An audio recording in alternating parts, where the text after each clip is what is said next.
It's a lovely good afternoon, and Mwachoma, my name is Tambira and Augustine.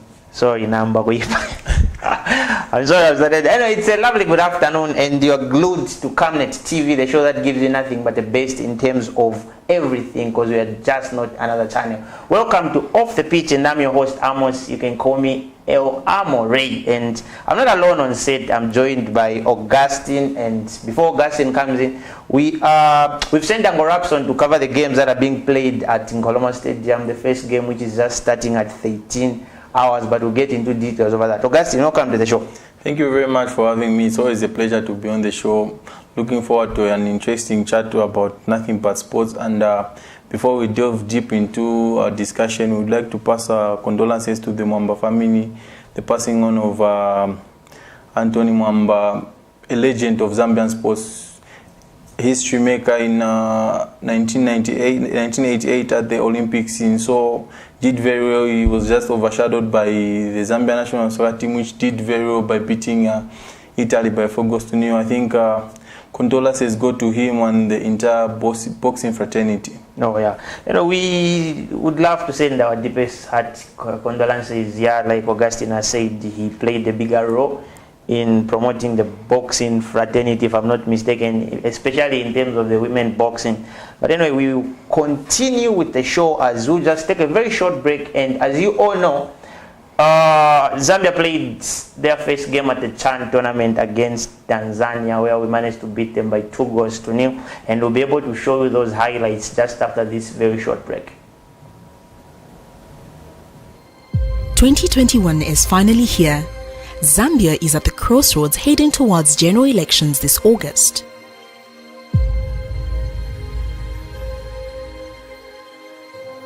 In the world where fake news, biased reporting on national issues has become the order of the day, in a world where social media in most cases spills lies and exaggerated information, insightful coverage, Zambia needs one media.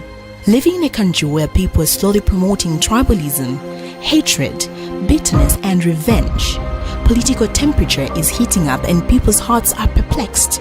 Zambia needs one media. Zambia being a Christian nation living under the lordship of Jesus Christ, the nation cannot afford a compromised gospel. Zambia needs a prophetic media house. For hope, peace and unity, Zambia needs Camnet Television. For non-biased, factual reporting, balanced opinion, accurate news coverage, Zambia needs Camnet Television. For national projects and development of our beloved country Zambia, watch Camnet TV on channel 274 DSTV, channel 98 on GoTV, and channel 106 on Topstar. Remember, Camnet TV is not just another channel.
Augustine, I'll first start with the marvel goal that Emmanuel Chawola scored.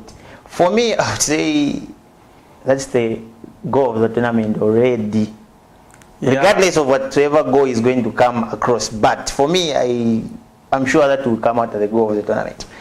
Yeah, it was a fantastic goal by Emmanuel Chabula. I think hitting it on a volley, I think it's a very, very difficult technique.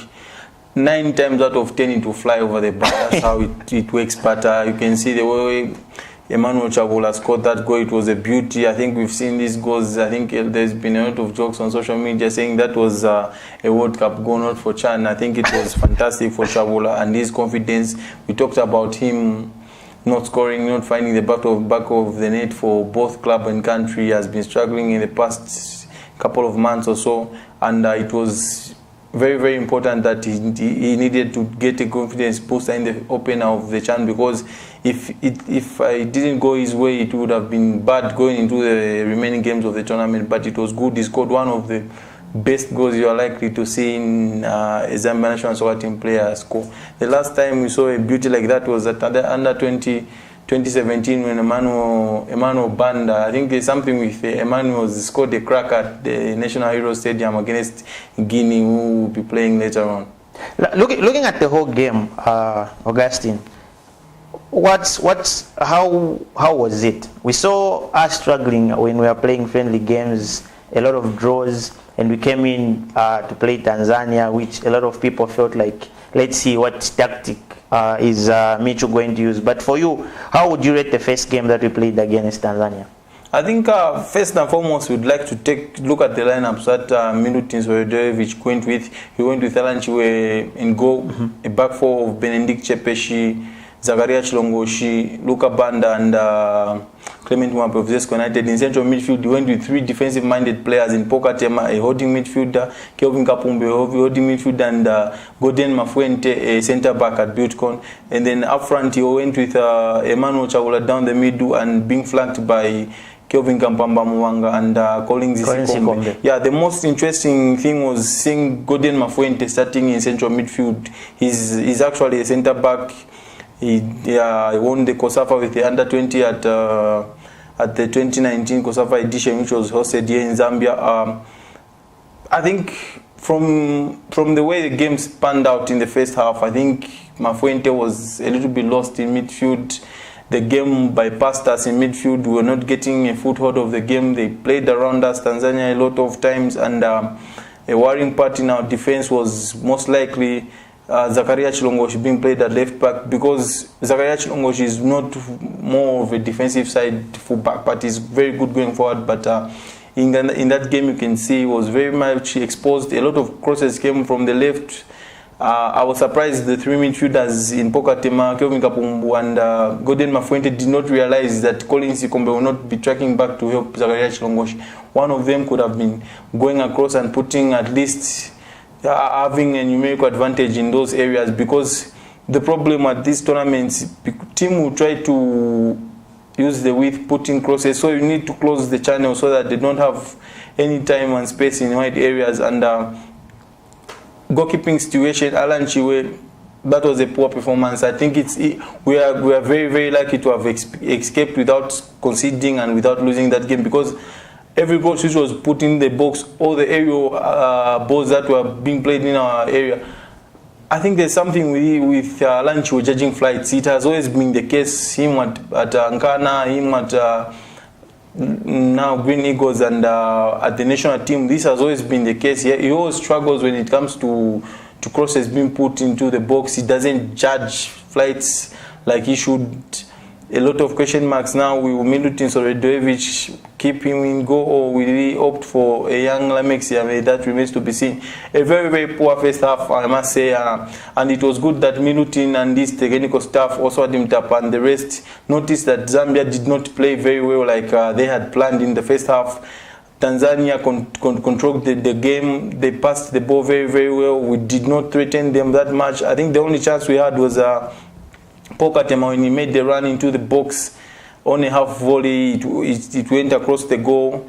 We could have scored from that one, and it could have been against the run of play, I must say, because Tanzania was a better side at that moment. We went into the dressing room. Something had to change. A lot of people have been praising Spencer Sautu. He came in and is a game changer. Yeah. Yes, he's a game changer, but I think credit must go to Milutin Sorojevic, because he noticed Zambia were lacking in a certain area because that shape that we started with wasn't working out. We had Pokatema who was playing more of a number 10, who was joining the strikers.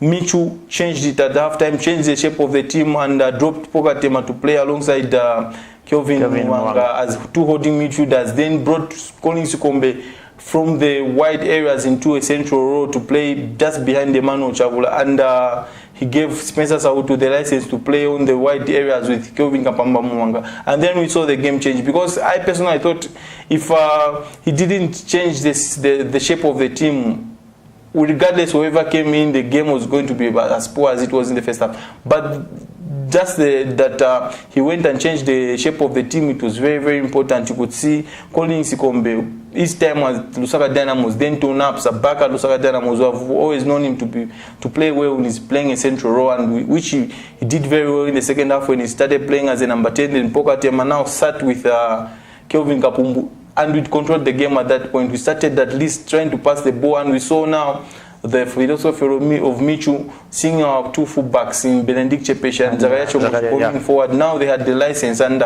you would see now that the pressure on Clement Mwape and Luka Banda had eased at that point, because most of the times in the first half they resorted to long balls, which were we were losing each and every long ball that we were playing. They won the first balls, they won almost every second ball, and it was to my surprise why we kept on playing those long balls, because they were not to our advantage. They were advantage of Tanzania, because they are more of a physical side than we are. The second half, we started at least contributing a lot of players going forward. We saw the first goal that we scored through the penalty spot. You could see the build-up when we had the ball and the ball was being played wide. Emmanuel Chabula drifted into the wide areas to try and provide the cross. And one thing that I liked about that movement is every time you had these academies, the coaches will always teach you to make two runs. One should make the near post and one should make the far post, and which Collins Sikombe and Pokatema did at that time. So eventually Emmanuel Chabula was going to pick up one of them. If it was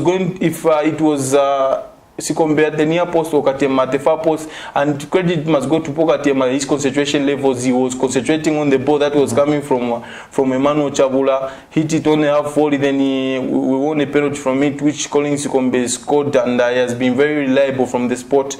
At that point now, it was all about now how do we approach this game, how do we manage our lead? Yes, how do we manage our lead? And Michu, again, credit goes to him and this technical staff. They were very, very sharp in identifying that Kelvin Kampamba Mwanga wasn't giving as much in the game, and then withdrew him and brought in Eagles winger Amid Shamende, who went to the right. We stretched play now. We started playing on the counter. We looked very, very good in wide areas. The coming on of Shamende, it now gave Emmanuel Chabula the chance to just play just down the middle, because he had two wingers in Spencer Sautu and Amid Shamende, who are always on the flanks to try and provide balls for him in the central area, and for Collins Sikombe to try and pick all the pockets of space in their back four, because he plays as a number 10, so he needs to always pick up the space which is in between the back four and the holding midfielders. He needs to be in those little pockets of space. In those spaces where there's the fullback and the centre back, he needs to pick those space. And you see from the goal that we scored, he picked those space and put in a crossing through the box. And Emmanuel Chabula scored the beauty of a goal, which ensured Polo boys came out victorious and started the tournament on a very good note. Overall, looking at the way we started that game, what was your prediction score? I think I always thought it was going to be hard for Chipolopolo playing against the Taifa Stars, knowing how well Simba have been doing, and Yanga and Azam are always coming up. So this side is comprised of basically those teams, and you always knew it was going to be a tough ask for Chipolopolo. We saw Leona who was once a sensational Zanaco playing for Tanzania in that game. I thought it was going to be a draw, or we were going to win it by 1-0. It was going to be a smash and grab kind of arrangement, but it was very, very good that we came out with those 2 goals, because at the end of the tournament, when all 3 group games are played, goal difference will matter. because it's you saw the next game Guinea won by 3-0, so goal difference is going to be very, very vital. And you saw towards the end, I think the last 5-10 minutes, Milutin Solidojevic opted to introduce Jack Chilwell so that we can just consolidate that result and just close shop and keep it at 2-0.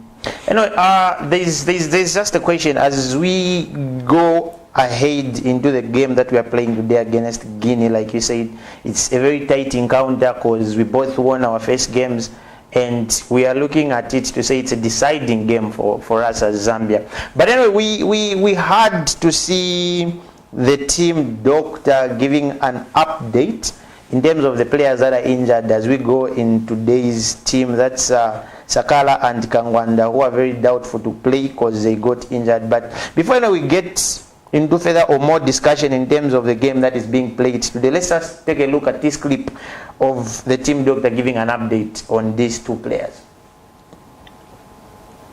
At the moment, the team is intact, except for a few players, two players. That is Benson Sakala and Kangwanda Albert. Benson Sakala has a muscle strain in the right side, and we are managing him. He should be ready in the next 3 days to start full-time training, but for now we are still managing him. Then Albert Kangwanda has an ankle sprain on the left side. He's also undergoing the management. We expect him also to be ready for full training after 3 days. We have also done the COVID testing in preparation for the game against Guinea, and according to the preliminary results, we seem to be okay and very ready for the game.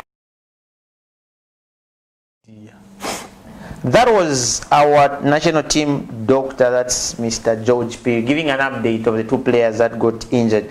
And before I come to you, Augustine, there's a question that's scrolling down your screens there where we are asking, what's your predictions for the game between Zambia and Guinea? You can just call in, give us your view, and maybe you can give us your prediction lineup of how you feel like the Zambia national team will line up today. And for all those who aren't watching us on TV, you can also watch us live. That's on Facebook. Just follow our Facebook page, like it, and you'll be able to watch us live from there. Augustine, looking at the build-up from this game, we are going into this game with a 2-0 win against Tanzania.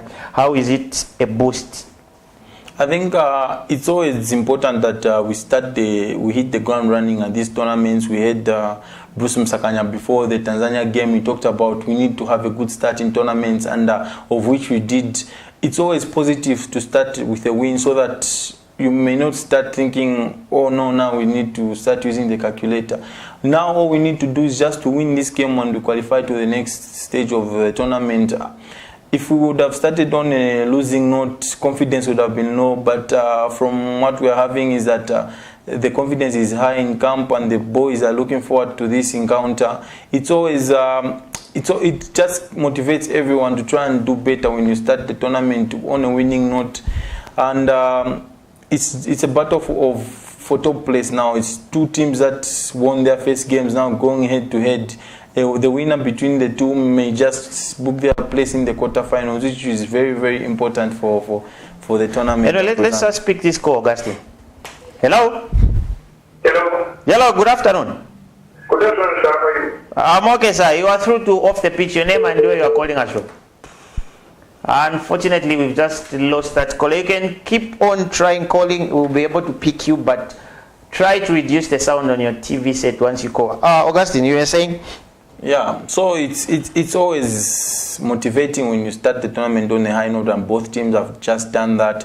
From this point now, you can try and pinpoint your strength and your weak points. You can now work on them and go forward to the next game, and it's going to be an interesting encounter. Looking at the way Guinea played against a Southern African team in Namibia, which they just brushed aside by 3-0, and Chipolopolo boys beating Tanzania. Yeah, this is believed to be Zambia's biggest test at the tournament so far, playing Guinea-Bissau, because Guinea because if you see the way Guinea is set up, it's basically more of the Horoyo side, Horoyo of Guinea. So it's always important when a club is doing well in CAF competition. Let's just speak this call, Augustine. Hello?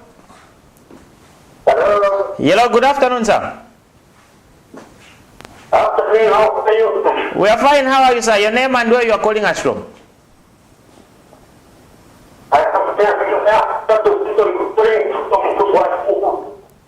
Hello? Hello? Try to cut and call again, sir. We are unable to get you. So okay, Augustine, looking at, do we see Michu going with the first lineup that he made for the game against Tanzania, or maybe he would rather start the team that finished the game? I think now this is the most tricky part. Now is how does he manage the team? Now is how is Michu as a coach, because this is very, very tricky. I wouldn't love to be in his position really, because now his captain is back and the back for which played kept a clean sheet. Now the captain is back. Does he start the captain on the bench, or does he walk him through straight into the lineup? That remains to be seen. Does Michu stick to Alan Chiwe, or does he go for Lamexi Amengo? It's another question. Kelvin Kampamba Mwanga's performance was below par. Does he go for Amit Chamende, who brought life to the game, or does he stick to Kelvin Kampamba Mwanga, who has been one of our best players? Probably one sure thing is that... Let's just speak this call, Augustine. Hello? Hello, good afternoon, sir. Good afternoon, sir. How are you? Yeah, I'm very much fine. How are you? We are fine, sir. Your name and where you are calling us from? My name is Master Chun, coming from Kawe. Oh, okay. How is Kawe? Kawe is fine. That's nice. You can go ahead with your contribution. I think that's to their win. That would be that's for taking the chance to the nil. Goals. Who is going to score those goals? I think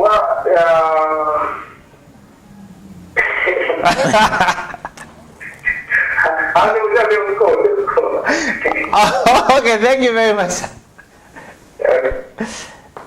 But such a caller giving his prediction, he's saying Zambia will win by 4-0. Are we seeing Spencer Saud to come in starting the game, or he would prefer be started on the bench as a game changer? I think probably Spencer will start, because he came in and brought a little bit of life to the game. Gordon Mafuente didn't give a good account of himself in central midfield. The game really bypassed him, but you can see why Michu is loving to have Mafuente in that lineup. He's one of those future defenders. In future, this will all pay off, because a lot of people have been criticizing the young lad. Yes, he may have had a bad game, but you just don't have to trash talk him. You just try to motivate the boy. He will be one of our reliable centre backs in the near future. He has got the physicality of Stopiran Sunzu. If you see him, he's very confident, and he's just learning. He's a young lad.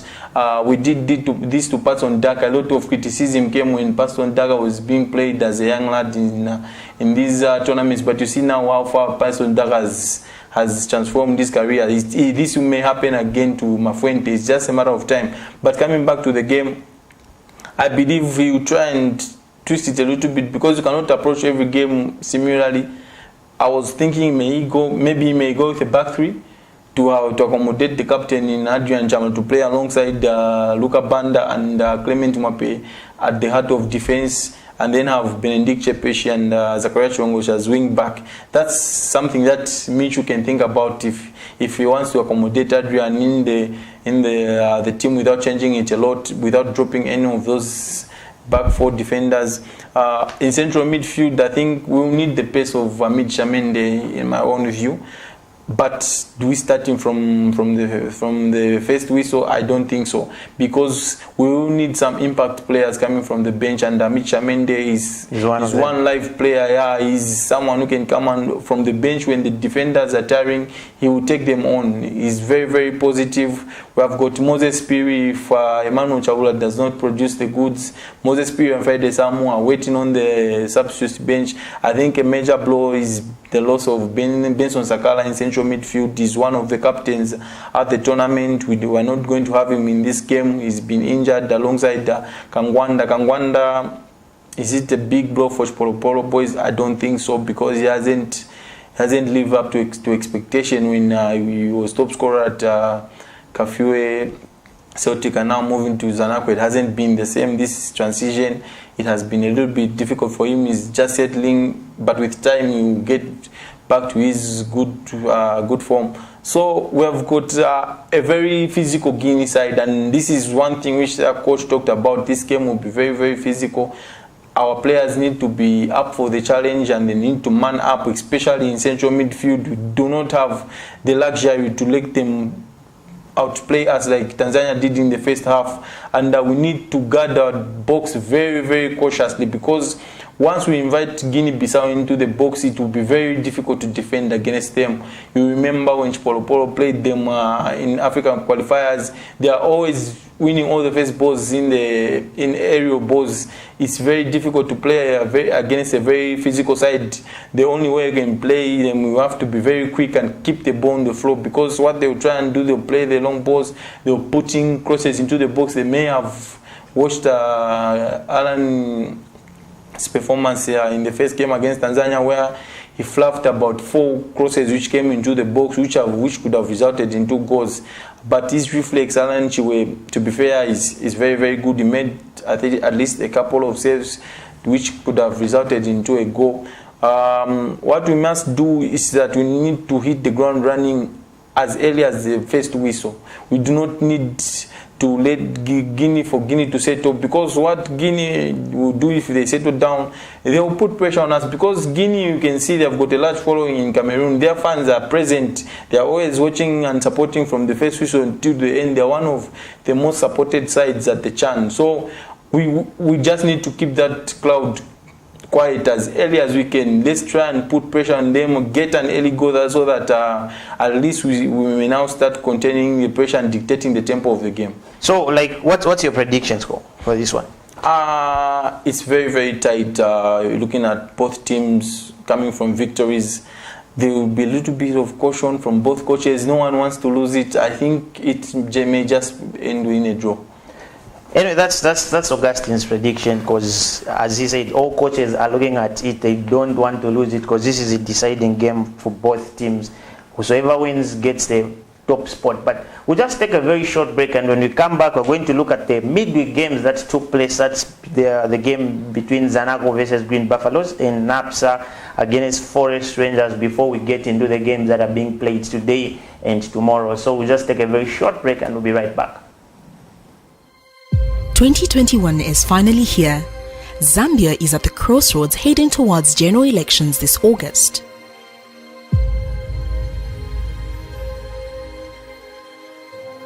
In the world where fake news, biased reporting on national issues has become the order of the day, in a world where social media in most cases spills lies and exaggerated information, insightful coverage, Zambia needs one media.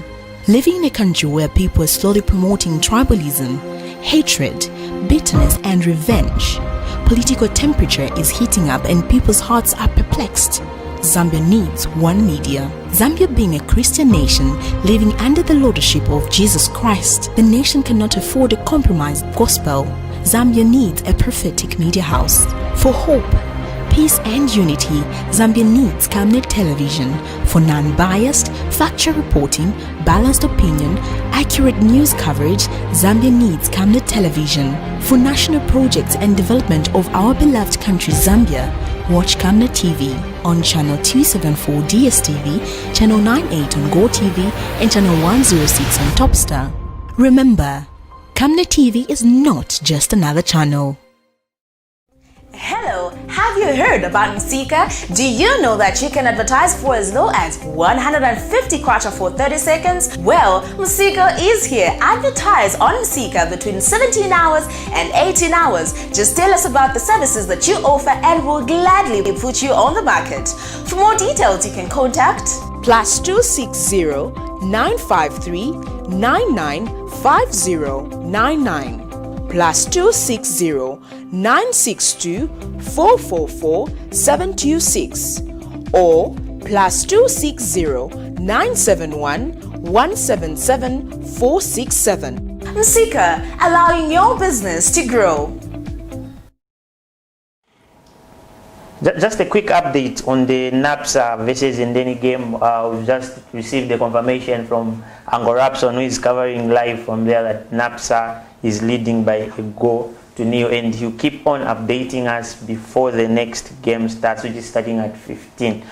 Augustine, let's look at the games that we have played midweek. We saw a very disappointing result for Green Buffaloes, who were beaten by Zanaco by 3-0. I think poor result for GBFC in a derby, to be beaten by 3-0 against GBFC who have had a poor start. Sensational Zanaco, they have been blowing hot and cold in the season. You don't really know which Zanaco will turn up. And if you look at Zanaco's form at home, they have been very good. They have been very consistent at home. They haven't lost under Chris Kaunda in a league game at home. But you expected a little bit of a fight from GBFC. I think 3-0 was a very shouting scoreline because Buffalo controlled much of the play yesterday.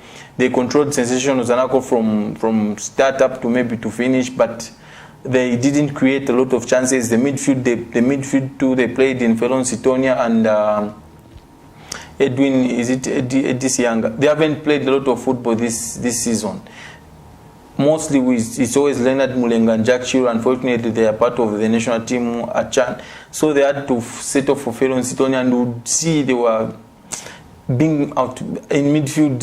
I think they did not control the game like they would have loved. Their passing wasn't as quick as you would have loved. The only dangerous player on the day for Green Buffaloes was Robin Siame, who was a man of the match. He was very live. He was trying to create something, but he couldn't fashion a lot of chances.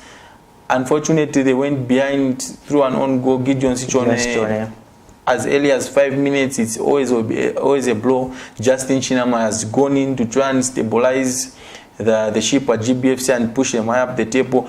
Is he the right man for the job? That's a story for another day, because I don't think that appointment was right by Green Buffalo Football Club, because he has been at GBFC before.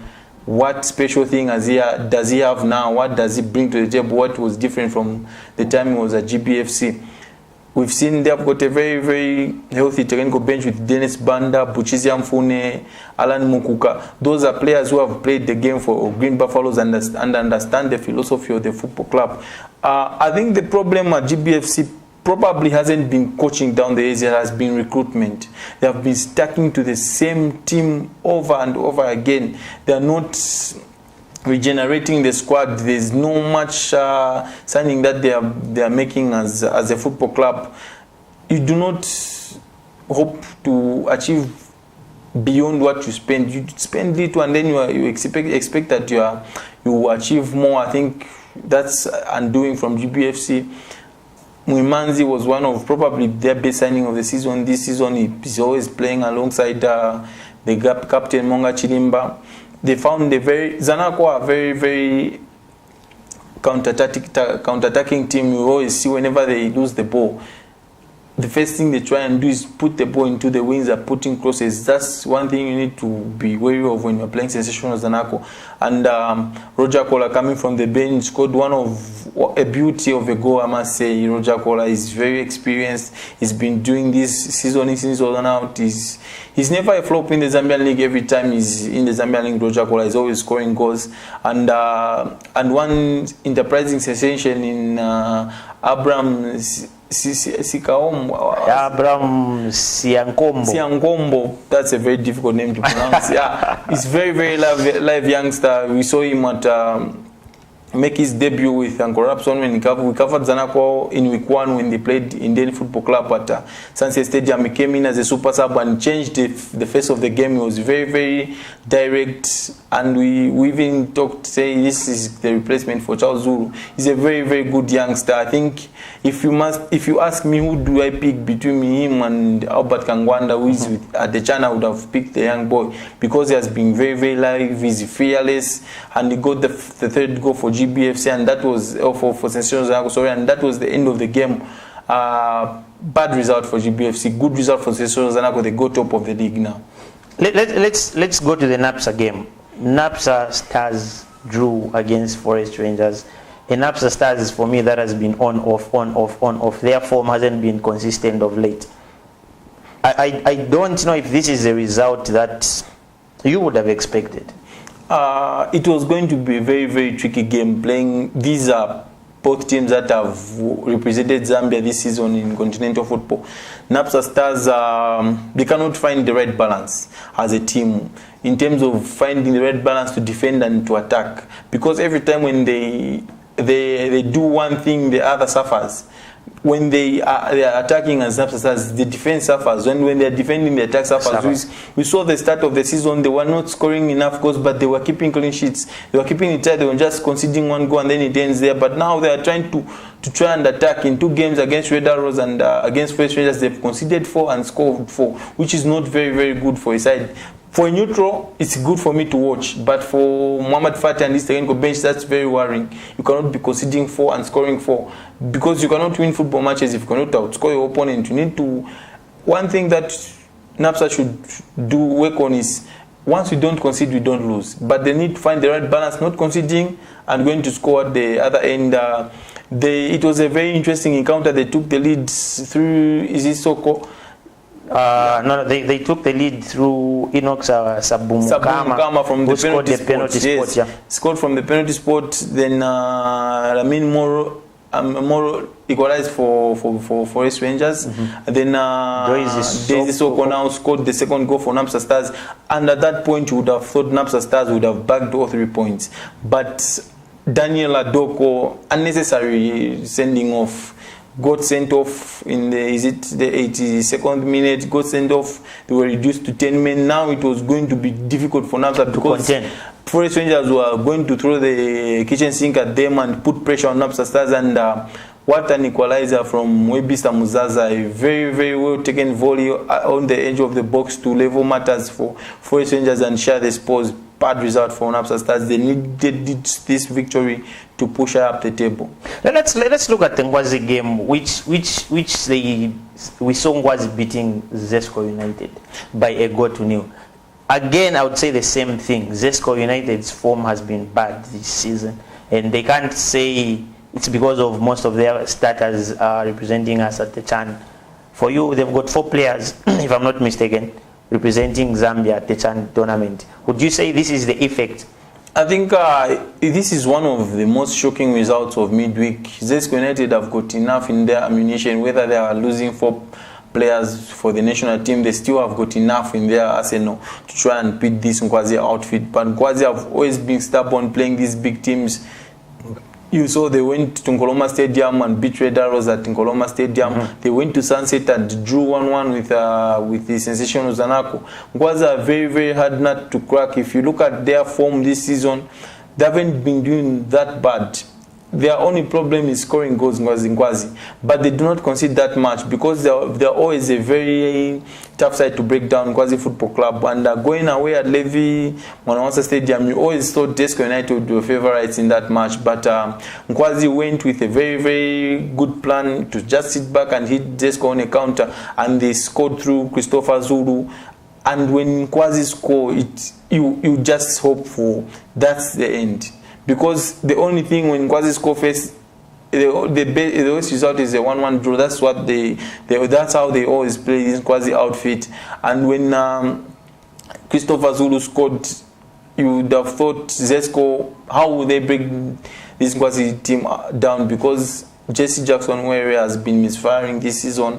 Mark Makwata, same applies. He cannot get the goals.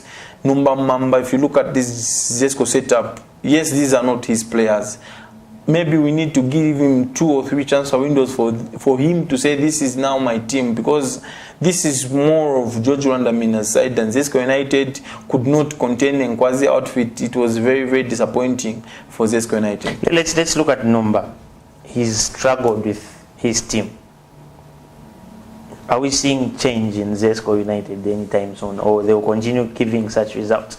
I think for them to have gone with the decision to sack a very experienced George Rwandamina who knew that squad, won titles with them, they would have thought that this was going to happen to their school, their team. There will be times where it will be good and there are times where it will be bad, because Numba Mamba is coming in, he doesn't know the players that much, he doesn't know Zesco United that much, the city of Ndola. This is when he's trying to familiarize himself with the team and the city, and to try and put his philosophy across. It was always going to be very, very difficult. That transition doesn't just happen overnight. It takes a little bit of time. So Zesco United, for them to have made that appointment, they need to have patience with Numba Mamba and give him a good number of games, because they are not worse off from the table. It's just one win and they can find themselves number one. This league is very, very tight.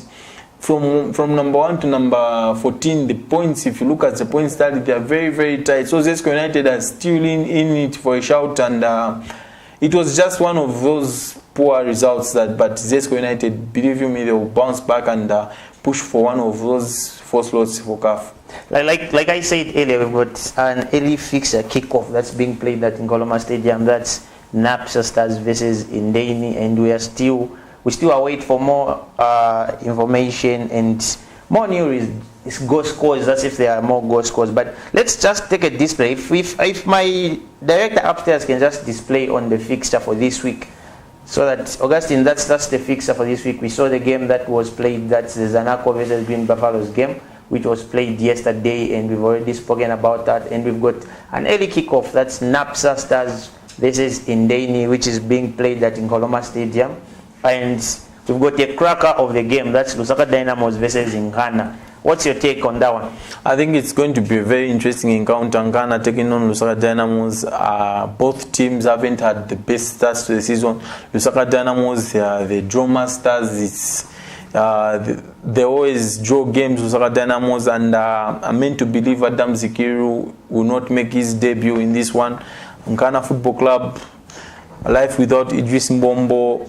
They lost against Zesco United in the previous fixture by 2-1. Can they bounce back today against an inconsistent Lusaka Dynamos? That remains to be seen.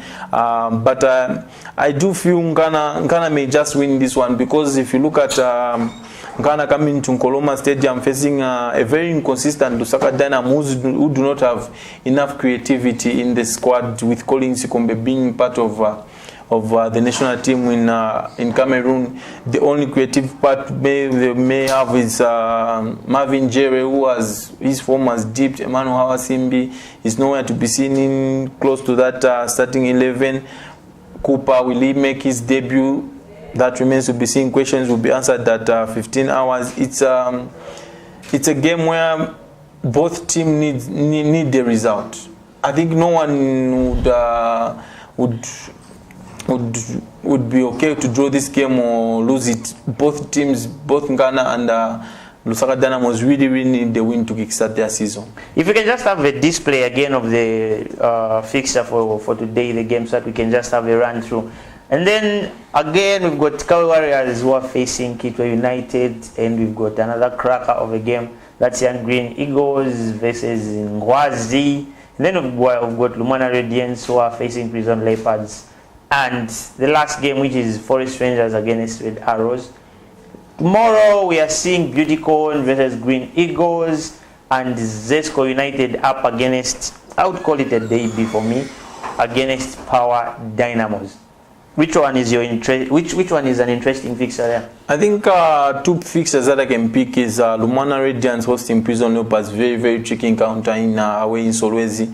Do Prison Leopards have enough in their arsenal to try and beat this Lumana outfit at home? They have won back-to-back at home, Lumana Radiants, and drew in Kitwe against Kitwe United. So they have picked 7 points in the last 3 games, and they are hosting an informal Prison Leopards who are top of the table just recently when they beat Forest Rangers to go to the top. And another interesting encounter is surely Zesco United versus Power Dynamos. Big encounter. Both teams have contributed to the national team. Power Dynamos have got Zagalia Chilongoshi, Spencer Sautu and Benson Sakala.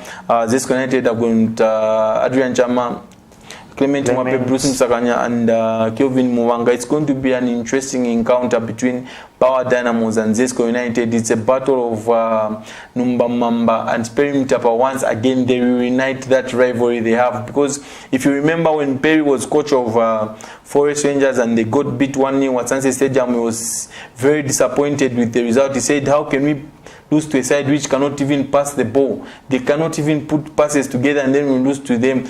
Then Perry Mutapa moved to Power Dynamos and met Numba Mamba at the Hero Stadium with his Power Dynamo side and beat Zanaco by 3-0, which he felt was justice done because he didn't feel like his side can lose to a side like Zanaco. We cannot even build from the back because we have always known Zanaco a side of direct football. Now they meet again in Copper Belt, one with Power Dynamos and the other one with Zesco United. This is the best time for Power Dynamos to beat Zesco United because Zesco United are struggling with the result. There is a dip in confidence with the result in midweek against Ngwazi. Power Dynamos have had the luxury to rest. They haven't played any league game this year. This will be their first one at the Levi Mwanawasa Stadium, which I personally feel Power Dynamos, looking at the way they set up, with the loss of Zakaria Chilongoshi, they have got a direct replacement in Luka Chamanga, who will start at right back. In central midfield, the influential Captain America, Benson Sakala, they are going to start Benson. Charlie Shuali is one of those players who are loyal to Perry Mutapa. Has worked with him at Forest Rangers. He may just start for him in central midfield, maybe with Lamek Kafwaya.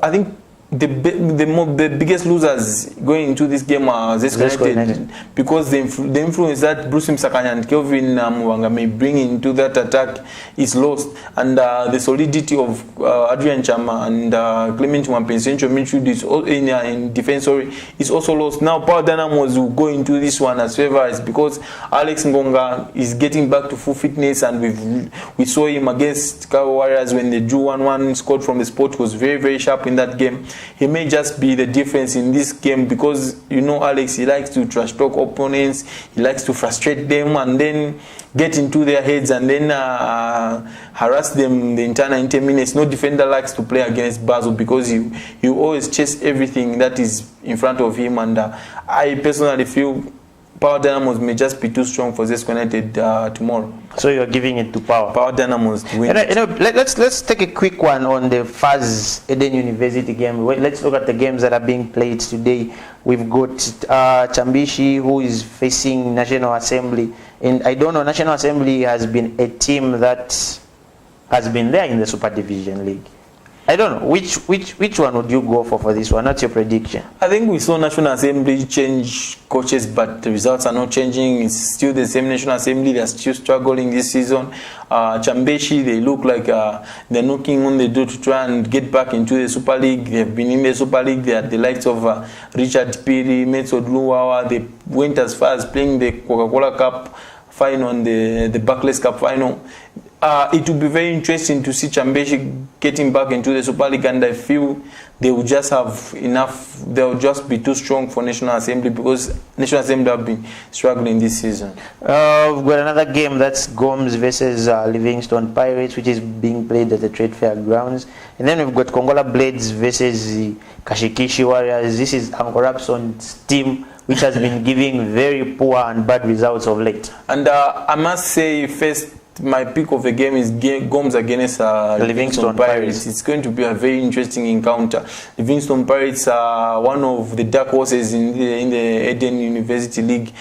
A lot of people are not noticing them, but their development has been very, very gradual. They have been grinding out results. Mostly when they play in the Southern Province, they always win at home.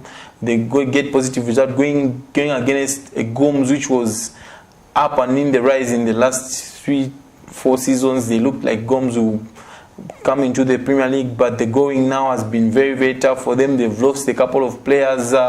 Chanda Mukuka to Zesco United, the likes of Zinda Wabanda, who was loaned from Power Dynamos, is now with Nchanga Rangers. Same applies to Nema, their top striker in Ngandu. He has moved also to Nchanga Rangers. I think they have found it tough to try and replace those players who are very, very good last season for them. Gomes and playing against a very tricky Vincent Paris side, I think it may just end in a draw, this one. And Kashikishi Warriors, they have been a very disappointing to the Eden University. I think when they came up, everyone wanted to see what they would bring to the league. But what we have seen is that they lack experience. They do not have enough quality in their side to just even stay up. Because when they got promoted, we thought they were going to challenge for those 4 slots for promotion into the Super League. But I personally feel for them to stay up, it would be a very tall order. We've got another interesting encounter, that's Mpulungu Harbour versus Kafue Celtic, and we have Trident versus Muza. These are the games that are being played today. Mpulungu Harbour, very, very interesting encounter against Mpulungu Harbour, against Kafue Celtic. Kafue Celtic, who are top of the league at some point, but they have been falling off. Sometimes poor performance, a couple of draws here and there. Mpulungu Harbour always have a very, very large following when they are playing at home. It's always filled up to the rafters at their home ground, but playing against a very tricky and youthful Kafue Celtic, I feel Kafue Celtic may just win it. Sometimes we've seen in these games the most undoing thing is the officiating. Most of the times when you travel to these far-flanked areas where there is only one team, the officiating is usually poor, because teams will come out complaining, saying the referee was being biased. He will just make decisions that are not really maybe a penalty, which wasn't a penalty. They'll make wrong calls, because referees will always say, if this team gets relegated, which games do you think I'll be officiating? There are such referees. Teams have complained about such. And Muza versus Trident, an interesting encounter. Trident did very well in Division 1. They played good football. They were unbeaten, but it's always tough in the National League, because you do realize football in the National League is tight. Teams, it's all about ball retention, pressing your opponents and trying to score them, but you do realize you do not have enough time to try and settle and challenge the league. Before you know it, you in the relegation zone, like Trident are finding it hard to stay up.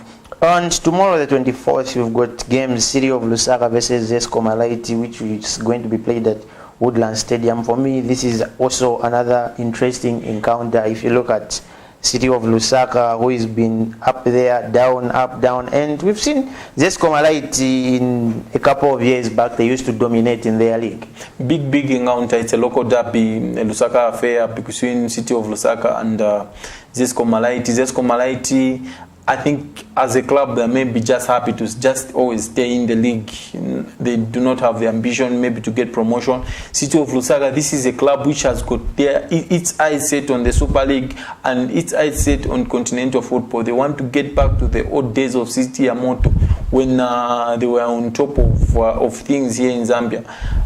You would think Zesco Malaiti, do not have enough in their arsenal to try and win at Woodland Stadium, because City of Lusaka have made Woodland Stadium a fortress with Luwinda Mundia, formerly of Nakambala Leopards and Red Arrows. He's their leading scorer. I think he brings with him experience to the side, and I feel City of Lusaka may win it, and City of Lusaka are really chasing for promotion this season. We've got Nchanga Rangers. First we've got Mighty Mufulira Wanderers facing Kaisa, and we've got Nchanga Rangers versus Kansenshi Dynamos, and lastly Zesco Shockers versus Police College. The big one is Nchanga Rangers versus Kansanshi. It's a very big encounter. If you look at Kansanshi Dynamos, they look like they are going to run away with the league title. They will surely get promoted this season, because they maintained the players which they had in the Super League. Most of the players are there in the lower leagues with them, and they have proved to be very strong for these teams that they are facing in the lower league. And it's interesting to go out to play Nchanga Stadium. They are very difficult at home. Nchanga, they are very good and decent side, which is also chasing for promotion. And I think maybe it may end in a draw, because it is going to be very tough encounter. And looking at the other fixture, Mighty Mfulia Wanderers against Kaiser, I think Mighty have got enough to beat this Kaiser team. Anyway, before we take a very short break, an update has just come through that Indeni has just equalized through Hetiangoko. Hetiangoko has just equalized for Napsa Stars. That was in the 32nd minute, and Rapson delayed a bit in terms of giving us that update. But we'll take a very short break and we'll be right back with more details. 2021 is finally here. Zambia is at the crossroads heading towards general elections this August.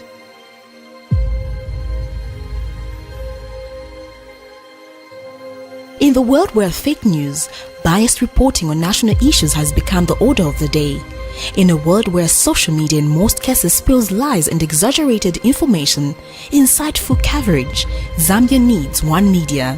Living in a country where people are slowly promoting tribalism, hatred, bitterness and revenge, political temperature is heating up and people's hearts are perplexed. Zambia needs one media. Zambia being a Christian nation living under the lordship of Jesus Christ, the nation cannot afford a compromised gospel. Zambia needs a prophetic media house. For hope, peace and unity, Zambia needs Camnet Television. For non-biased, factual reporting, balanced opinion, accurate news coverage, Zambia needs Camnet Television. For national projects and development of our beloved country Zambia, watch Camnet TV on channel 274 DSTV, channel 98 on GoTV and channel 106 on Topstar.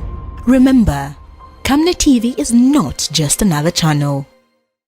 Hello, have you heard about Msika? Do you know that you can advertise for as low as 150 kwacha for 30 seconds? Well, Msika is here. Advertise on Msika between 17 hours and 18 hours. Just tell us about the services that you offer and we'll gladly put you on the market. For more details, you can contact +260 953 995099. +260 962 444 726 or +260 971 177 467. Msika, allowing your business to grow.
We are seeing an interesting encounter in terms of the EPL. Looking at the teams that are vying for the title, it's been, for me, I would say it's now an interesting race to the EPL because the gap, and we are seeing Liverpool losing it each game that they play. Augustine, let's look at, let's start with the game that Liverpool lost against Burnley, something that a lot of people never expected such a result. It was a shocker for Burnley to go and win at Anfield. Liverpool haven't lost in there. Is it 3 years when they hosted Burnley? And everyone would have thought it was going to be a shouting score in favor of Liverpool, maybe 3 or 4-0, beating a very defensive Burnley side. And you would see Jurgen Klopp changed a little bit of his formation and started the likes of Divock Origi and rested Mo Salah. Liverpool had chances in the first half. They created a lot of chances which they just fluffed their lines. Divock Origi had 2 guilty chances that would have put the Merseyside side in front. Burnley, they just kept their shape and stayed in the game.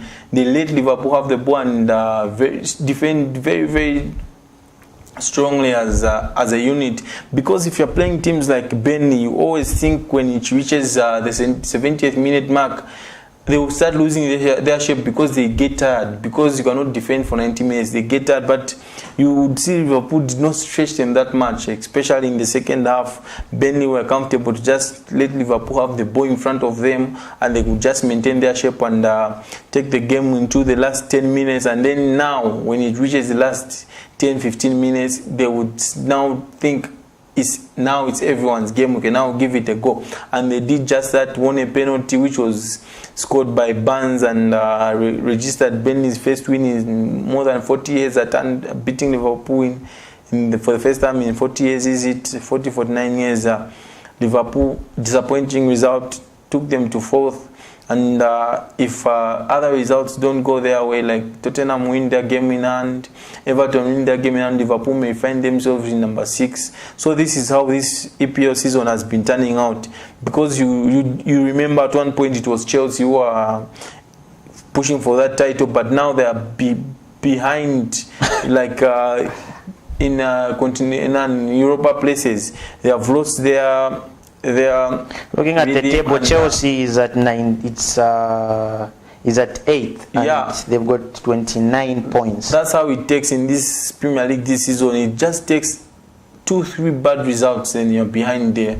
Leeds United, everyone was singing praises of Leeds United. Where are they now? They are in the bottom half of the table. So you do realize it's going to be very tight. You need to be consistent for you to maintain a very good position and push for the title. Manchester City, they have been silent, they have been pushing up the table, and now they are knocking on the doors of Manchester United to try and get top spot. Let's look at the game that Leicester managed to beat Chelsea. Something that we felt like it was going to be a very tough encounter, but we saw goals being scored. I don't know, a lot of people are blaming their goalkeeper. Like, when they signed him, he was very brilliant to watch, but now, like, when you look at the goal that Ndidi scored against him, it's something that was unacceptable for me. Yeah, poor goalkeeping by Mendy, you must say, but overall poor performance from Chelsea. They didn't look good, if you look at Leicester City, the way they're playing under Brendan Rodgers, they keep improving every year. Whenever you look at Leicester City, you can see the progress, the way they play as a team. Wilfred Ndidi, very, very vital to that Leicester side, because when he went injured last season, they started dropping points and they failed to win when Ndidi went injured. But now he's back. He's at the heart of that midfield, breaking up the opposition play, and you can see the freedom now in the likes of Harvey Barnes, Maddison, Yuri Tielemans, and Jimmy Vardy. These attack-minded players, they like playing with Wilfred Ndidi because he gives them that assurance that you shoot that back for very, very well. And looking into that game, Chelsea didn't deal with the threat of James Maddison and Jimmy Vardy. They kept on linking up and opening up gaps in that Chelsea defense. It would have been worse. It's good that it ended 2-0. Frank Lampard still hasn't found the right balance to the team. He doesn't really know who is his best 11 players. I think the sooner he works on that, the better, because Frank Lampard is not a terrible coach. Other Chelsea fans want him out, and I understand results haven't been going their way, but it's just try and give him time for him to turn this situation around. We saw Man City beating Aston Villa, who tried to maintain their stance, but again in this game we saw Kevin De Bruyne being stressed out, and we just got news and information that he can be out for 6 weeks. Yeah, I think the game was being overshadowed by two things: the injury to Kevin De Bruyne and the first goal by Bernardo Silva. Is it an offside or is it not? The new rules of IFAB new rules, I think they are very complicating. We saw the Aston Villa coach Dean Smith just getting sent off after that goal was scored because they protested. They could not understand why that goal stood, because Rodri, when the ball was being played, was in a very, very deep offside situation, because he was just near the 18-yard area, 10 yards from the last Aston Villa defender in Tyrone Mings, and he went and closed Tyrone Mings down. And from what we are being told is, when Mings took took that first touch, that first phase of play died out. Then now that was the second phase of play. But I think it's trying to confuse us because there were the laws that were brought in a couple of years ago interfering with play. Because if Rodri had stood 10 yards away from Tyrone Mings would have taken that control of that ball and passed it. But because Mings was being pressured by Rodri, yeah. he was under pressure now because he had to take a face touch and clear it, but his face touch wasn't that good. Then now Rodri now is no longer offside. I think to me, we may see a different change in the law, and the injury to Kevin De Bruyne, big blow for City. He's a player they cannot afford to lose. They can lose Emerick Laporte, they can lose Sergio Aguero, they can lose Rodri, but not Kevin De Bruyne because he makes that Manchester City side tick. In the last 8 games that De Bruyne had been injured, the last time he was injured, 8 games, City only managed to win 3. So you can see how much of importance Kevin De Bruyne is to this Pep Guardiola side and this philosophy. Let's look at the way the kings of away winning Man U, who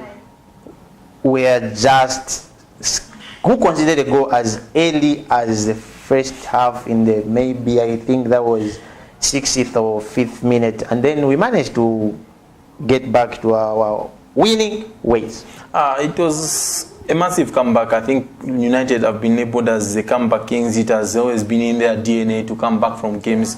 But you would have thought when Ademola Lookman scored for Fulham, it was always going to be tough for United because Scott Parker and his Fulham side, they play some decent football with Neskins Kebano and Ademola Lookman linking up with Arnautovic.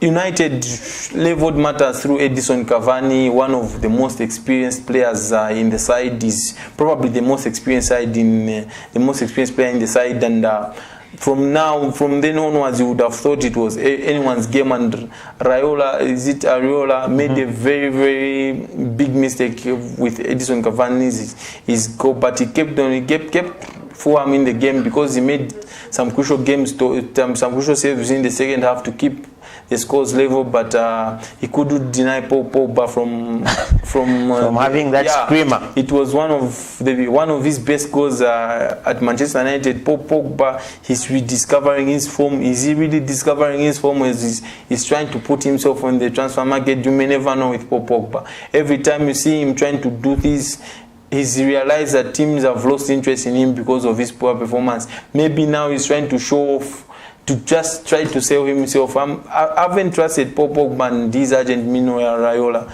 and it was good for United to win that game because the pressure was always piling up. Leicester were winning, City were winning, so United had to win that game as well to ensure that they remain on track in this title race. You know, it's a good race to the title, but today we are looking at the FA games. There are FA games today that are being played. We've got the first game, which will be starting at 14:15. That's Southampton versus Arsenal, and then we've got Barnsley versus Norwich, Brighton versus Blackpool, Millwall versus Bristol City, Sheffield United versus Plymouth, Swansea versus Nottingham Forest, West Ham versus Doncaster, and Cheltenham versus Manchester City, which is the last game for today. Oh, no. And then we've got an EPL game today that's being played at 22 hours, and it's Aston Villa against Newcastle. Super Sunday tomorrow, Man U versus Liverpool in the FA Cup. A quick one on this one, Augustine. It's going to be a very interesting encounter. Form is thrown out at the window in cup games. Every team will try and go for it because the new FA Cup now, there's no replay. You just have to win the game on that very day. It's going to be very, very interesting to see what Liverpool will throw at Manchester United. If you look at United, what will they prioritize this season? Because they cannot chase the FA Cup, they cannot chase the league and chase the Europa at the same point. One thing has to give. So I think Liverpool may just be favourite in this one. Your closing remarks, Augustine. We've run out of time. It's been an interesting show. Thanks to all the viewers out there who tuned in to be part of this show. We always appreciate, always make a date with us every Saturday at 12:45 hours. And thank you to the entire production team for making this one possible. Now all roads lead to Nkoloma Stadium to watch the big encounter between Ghana and Lusaka Dynamo. Alright, it's been a great show, and it's good having you, Augustine, here on set. Thank you. Next week we'll have both Augustine and Angorapson. Angorapson is busy covering the games that are being played at Ngoloma Stadium, and after the show, that's where Augustine as well is rushing. And we just love to congratulate Cristiano Ronaldo as well for becoming the highest scorer with 760 goals. It's a milestone and a very good achievement. We've come to the end of the show, and on behalf of the entire crew, not forgetting our director who is here, Madam Muzea Sagaleji, who is a very diehard Man U fan, who is rocking today. It's bye-bye. And not forgetting Isaac upstairs. Isaac, I know you've got sores inside of you, but hopefully you'll be fine and you'll get back to your winning ways. It's bye-bye and see you next week.